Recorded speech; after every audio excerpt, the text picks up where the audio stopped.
माझ्या याच्यात करा. आपल्यासोबत पैठण नगरीचे पोलीस स्टेशनचे पोलीस निरीक्षक संजय देशमुख आहेत. सर, पैठण नगरी म्हणजे दक्षिण काशी आणि संत एकनाथ महाराजांची जन्मभूमी.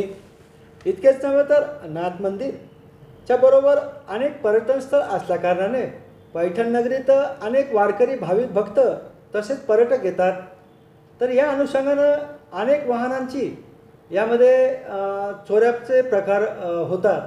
तर वारकऱ्यांना आणि भाविकांना आपली वाहनं कशी सुरक्षित राहतील आणि ती चोरीला जाऊ नये या संदर्भात आपण काय आवाहन करणार? मी पैठण नगरीतील सर्व भाविक आणि पर्यटकांना असे आवाहन करतो की आपली जी वाहन पार्किंग करताना आपण 2 व्हीलरचे हँडल लॉक करावेत आणि 4 व्हीलर पण लावताना व्यवस्थित लावावेत. आपण जे काय आता लग्नसराईचे दिवस आहेत, नाथ नगरीमध्ये नाथ मंदिर असो, परिसर असो आणि जे लॉन्स आहेत, मंगल कार्यालय आहेत, तिथे वाहनाच्या पार्किंगमध्येच त्यांनी 2 व्हीलर आणि 4 व्हीलर व्यवस्थित पार्किंग कराव्यात, जेणेकरून वाहन चोरीला जाणार नाहीत.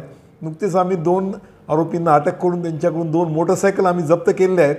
परंतु अशा प्रकारे एखाद्याची वाहन चोरीला जाण्याच्या घटना टाळण्यासाठी माझी सर्व मंगल कार्यालयाचे मालक आणि चालक तसेच जे लॉजेसचे चालक आणि मालक आहेत त्यांना विनंती आहे की त्यांनी आपली वाहनं जी आहे व्यवस्थित पार्क करावीत, जेणेकरून रहदारीला अडथळा येणार नाही आणि ॲम्ब्युलन्स, फायर ब्रिगेड आणि सर्वसामान्य शाळेच्या मुलांच्या बसेस आहेत त्यांना त्रास होणार नाही आणि आपले वाहन पण सुरक्षित राहील. आणि जेणेकरून आपण CCTV ज्या ठिकाणी आहेत त्या ठिकाणी आपण वाहन आपले पार्क करावेत आणि ती पार्किंगची व्यवस्था आहे की नाही एकदा खात्री करावी आणि पार्किंगच्या ठिकाणीच आपण वाहन पार्क करावेत. सर, आपण मागच्या काही दिवसापूर्वी पैठण नगरीमध्ये चोरीला गेलेल्या 2 गाड्या जे रिकवर केल्या तर ते मुद्देमालासह रिकवर केल्यात का? बरोबर आहे. आपण त्याच्यामध्ये जे फिर्यादीचे वाहन चोरीला गेले होते ते दोन्ही वाहनं आपण जप्त केले आहेत आणि दोन्ही आरोपींना आपण अटक केली आहे. आपण केलेल्या धडाकेबाज कारवाईचं पैठण शहरातून कौतुक केले जात आहे. यापुढेही आपण या संदर्भात काय करणार?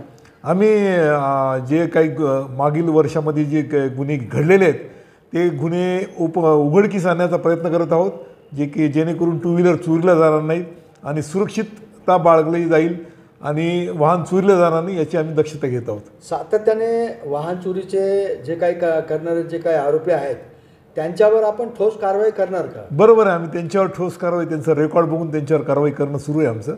लवकरच त्याचे परिणाम आपल्याला दिसून येतील. सर, आपले खूप खूप आभार, धन्यवाद.